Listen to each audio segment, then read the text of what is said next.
നമസ്കാരമുണ്ട്. ഇപ്പോൾ വന്നത് നമ്മുടെ നാട്ടിൽ ഈ അടുത്ത കാലത്തായിട്ട് വർദ്ധിച്ചു വരുന്ന ചാപ്പ കുത്തുക എന്ന് പറഞ്ഞ സമ്പ്രദായത്തെക്കുറിച്ച് പറയാൻ വേണ്ടിയിട്ടാണ്. നമുക്കറിയാം നമ്മുടെ നാട്ടിലെ പണ്ട് കാലങ്ങളിൽ ഈ ഒരു സമ്പ്രദായം നിലനിന്നിരുന്നു. അന്നത്തെ കാലത്ത് ആളുകളെയും അതുപോലെ തന്നെ സാധനങ്ങളെയൊക്കെ തിരിച്ചറിയപ്പെടുന്നതിന് വേണ്ടിയിട്ടാണ് ഇത് ഉപയോഗിച്ചിരുന്നതെങ്കിൽ ഇന്നതല്ല അവസ്ഥ.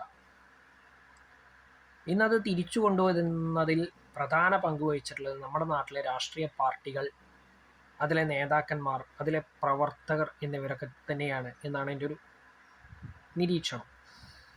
അതിൽ തന്നെ പ്രധാന പങ്ക് രാഷ്ട്രീയ പാർട്ടി പ്രവർത്തകർക്കാണ് എന്നുള്ളതാണ് ഞാൻ മനസ്സിലാക്കിയിട്ടുള്ളത്. അത് ഉദാഹരണ സഹിതം നമുക്കൊന്ന് പരിശോധന നടത്താം.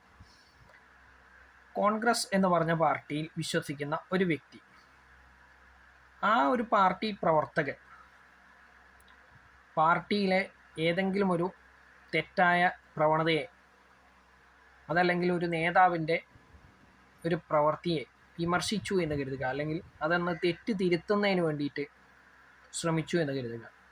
അപ്പോൾ തന്നെ വർഷങ്ങളായിട്ട് ഈ പാർട്ടിയുമായി ബന്ധം പുലർത്തുന്ന ഈ വ്യക്തിക്ക് മുകളിൽ പുതിയൊരു ചാപ്പ കുത്തുകയാണ്.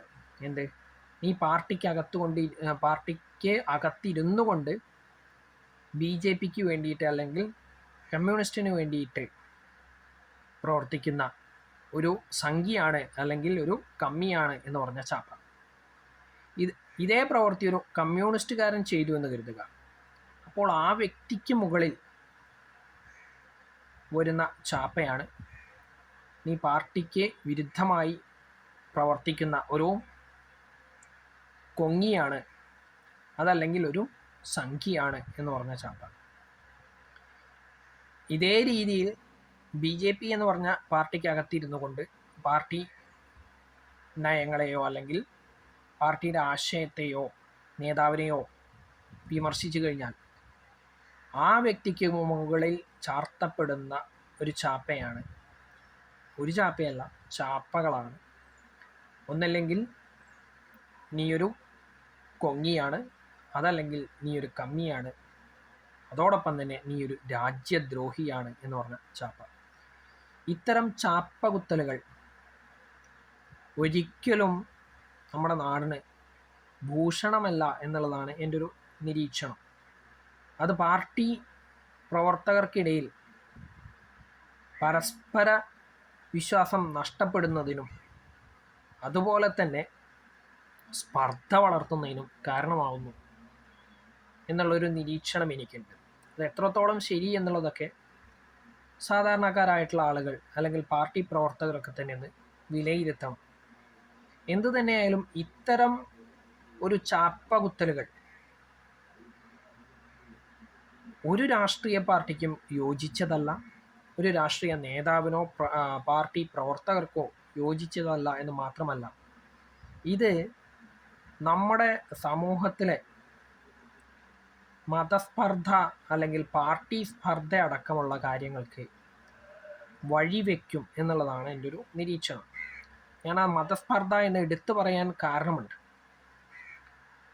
ഒരാൾ അവരവരുടെ വിശ്വാസത്തെ മുറുകെ പിടിച്ചു കഴിഞ്ഞാൽ അവർക്ക് മുകളിലും ഇന്നത്തെ കാലത്ത് ഇത്തരം ചാപ്പകൾ കുത്തപ്പെടുന്നു എന്നുള്ളത് കൊണ്ടാണ് അങ്ങനെ പറയേണ്ടി വന്നിട്ടുള്ളത്.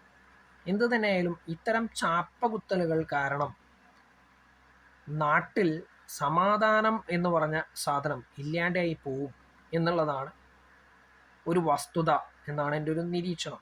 അത് എത്രത്തോളം ശരി എന്നുള്ളത് കാലം തന്നെ നമുക്ക് മുന്നിൽ തെളിയിച്ചു കൊണ്ടിരിക്കുന്നുണ്ട്, അല്ലെങ്കിൽ ഇനിയും തെളിയിക്കാൻ ബാക്കി കിടക്കുന്നുണ്ട് എന്നുള്ളതാണ് ഞാൻ കരുതുന്നത്.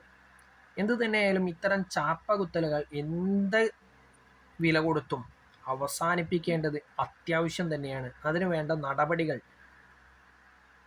ഓരോ രാഷ്ട്രീയ പാർട്ടികളും അതുപോലെ തന്നെ ഓരോ രാഷ്ട്രീയ നേതാക്കന്മാരും പാർട്ടി പ്രവർത്തകരുമൊക്കെ കൈക്കൊണ്ടു കഴിഞ്ഞാൽ വളരെയധികം ഉപകാരമായിരുന്നു എന്നേ എനിക്ക് ഈ അവസരത്തിൽ പറയാനുള്ളൂ. കാരണം ഇത്തരം ചാപ്പകുത്തലുകൾ മൂലം